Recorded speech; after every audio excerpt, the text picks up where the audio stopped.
రాష్ట్ర విద్యుత్ రంగంపై ఇవాళ అసెంబ్లీలో చర్చ జరగనుంది. తెలంగాణ రాష్ట్రం ఏర్పాటైనప్పటి నుంచి కరెంటు నిరంతర సరఫరాకు ఎలాంటి చర్యలు తీసుకున్నారు అనే వివరాలతో శ్వేతపత్రాన్ని సభలో ప్రభుత్వం ప్రవేశపెట్టనుంది. విద్యుత్ ఉత్పత్తి సంస్థ జెన్కో, విద్యుత్ సరఫరా సంస్థ ట్రాన్స్కో, ఉత్తర దక్షిణ తెలంగాణ విద్యుత్ పంపిణీ సంస్థ డిస్కంలకు ఉన్న రుణాలు, నష్టాలు, గత 9.5 ఏళ్లలో తీసుకున్న చర్యలను సభలో సర్కార్ వివరించనుంది.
మరి కాసేపట్లో రాష్ట్ర అసెంబ్లీ సమావేశం ఇవాళ మొదలు కాబోతుంది. ఇవాళ విద్యుత్ రంగం పైన చర్చ ఉంటుంది. 9.5 సంవత్సరాల కాలంలో విద్యుత్ రంగం సంబంధించిన శ్వేతపత్రాన్ని ప్రభుత్వం సభలో ప్రవేశపెట్టబోతోంది. మరింత సమాచారాన్ని మా ప్రతినిధి గణేష్ అందిస్తారు. గణేష్. రాజేష్, కొద్దిసేపట్లోనే అసెంబ్లీ సభ స్టార్ట్ కావడం జరుగుతుంది. నిన్న చూసుకున్నట్లయితే రాష్ట్ర ఆర్థిక పరిస్థితి పైన కూడా పూర్తి స్థాయిలో శ్వేతపత్రం ఇవ్వడం జరిగింది. ఈ రోజు పూర్తి స్థాయిలో విద్యుత్ రంగానికి సంబంధించి అప్పులు, ఆస్తులు ఏ విధంగా ఉన్నాయనే దానిపైన కూడా శ్వేతపత్రాన్ని కాంగ్రెస్ ప్రభుత్వం రిలీజ్ చేయనుంది. దీనికి సంబంధించి కూడా ఇప్పటికే నిన్న మాజీ మంత్రి హరీష్ రావు కూడా చెప్పడం జరిగింది.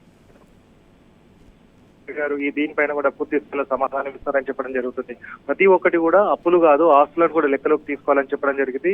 అంటే వాళ్ళు కాగు రిపోర్టు కావచ్చు, నిధులకు సంబంధించిన ఖర్చు కాగు రిపోర్టు, అప్పులకు సంబంధించి ఆర్బీఐ రిపోర్టు తీసుకోవడం జరిగింది. కానీ గతంలో ఉన్న అధికారులే ఇప్పుడు కూడా ఉన్నారు. కానీ వాళ్ళ అధికారులు తీసుకున్న లెక్కలు కాకుండా వేరే వారి దగ్గర నుంచి తీసుకోవడం జరిగింది. వాటన్నిటి కూడా ఒకటికి నిధులకు కావచ్చు, అప్పులకు తీసుకున్న రుణాలకు సంబంధించిన వ్యత్యాసాలు ఉండడం జరిగింది. కానీ ఇప్పటి వరకు కూడా మధ్యలో వదిలేసిన ప్రాజెక్టులను కట్టడం కావచ్చు, రైతులకు సంబంధించి ఏవైతే రైతు బీమా కావచ్చు, రైతుకు సంబంధించి రైతు బీమాలు, రైతు బంధు కార్యక్రమాలు కావచ్చు, అలాగే పెన్షన్లకు సంబంధించి ఇలాంటి అభివృద్ధి సంక్షేమానికి పెట్టిన ఖర్చు అంతా కూడా అప్పుల్లో చూపించడం అనేది తప్పని చెప్పడం జరిగింది. 5 లక్షల కోట్లని ఒకసారి, 6 అని ఒకసారి, మరొకసారి 7 కోట్లని, 7 లక్షల కోట్లని చెప్పడం అంతా కూడా వారి దొల్లతనానికి నిదర్శనం అని చెప్పడం జరుగుతుంది. అలాగే ప్రస్తుతమే కడియం శ్రీహరి ఎమ్మెల్యే మాట్లాడడం జరిగింది.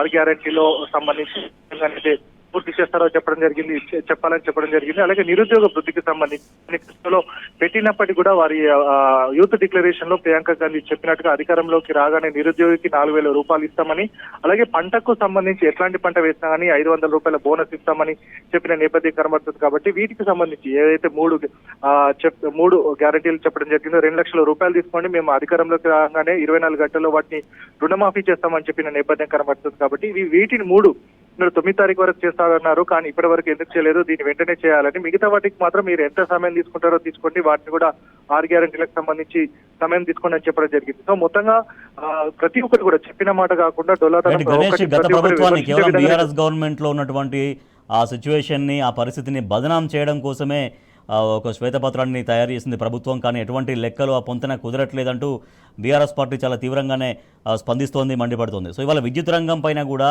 ఏ రకమైన శ్వేతపత్రం వచ్చే విధంగా కనిపిస్తుంది?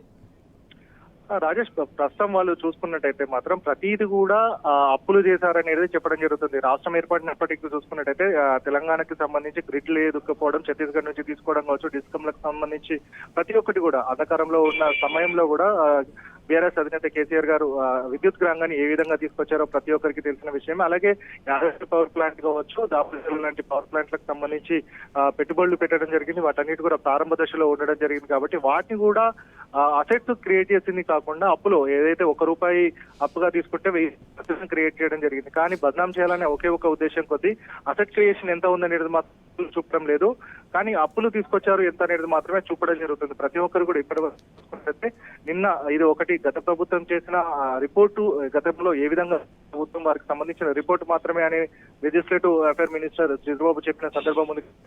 దీనికి సంబంధించి ఫ్లోర్ లీడర్ ఎంఐఎం కి సంబంధించిన ఫ్లోర్ లీడర్ అక్బరుద్దీన్ ఓవైసీ కూడా చెప్పిన ఎందుకంటే ప్రతి ఒక్కరు కూడా మీరు చెప్పేది తప్పుల తరకగా ఉంది, మీరే పాలిస్తున్నారు, ఇప్పుడు దీన్ని మీరు అప్పుల పాలైంది అని చెప్తే రేపు వచ్చే రుణాలు కూడా రావు అని చెప్పిన నేపథ్యం కనబడుతుంది. అలాగే FRBN కి సంబంధించి 0.5 లోన్ ఇస్తారని చెప్పిన, ఎందుకంటే 35,000 కోట్ల రూపాయలను కూడా రావడం జరుగుతుంది. దాన్ని కూడా మేము తీసుకోలేదు విద్యుత్కు సంబంధించి, ఎందుకంటే రైతులకు సంబంధించి 70 లక్షల మంది రైతులకు సంబంధించి కూడా బోర్లకు మీటర్లు పెడితే వారికి సంబంధించి కరెంటు బిల్లులు వస్తాయి, ఇబ్బందులు పడతారని కూడా 35,000 కోట్ల రూపాయలను మేము తీసుకోలేదు విద్యుత్ కి సంబంధించి. ఎందుకంటే అట్లాంటివి తీసుకుంటే అప్పులే మేము చేయాలనుకుంటే వాటిని తీసుకునే వాళ్ళం, కానీ రైతు శ్రేయస్ కోసం చేశాం కాబట్టి అట్లాంటి వాటిని తీసుకోలేదు, మీరు కూడా తీసుకోవద్దని కూడా వారు చెప్పిన నేపథ్యం ఉంది. కాబట్టి ప్రతి ఒక్కరు కూడా చూసుకున్నట్లయితే కూడా అప్పులనే వారు చెప్పడం జరుగుతుంది, అసెట్స్ మాత్రం చెప్పరు అనేది కూడా పూర్తి స్థాయిలో కనబడుతుంది. Right, thank you Ganesh.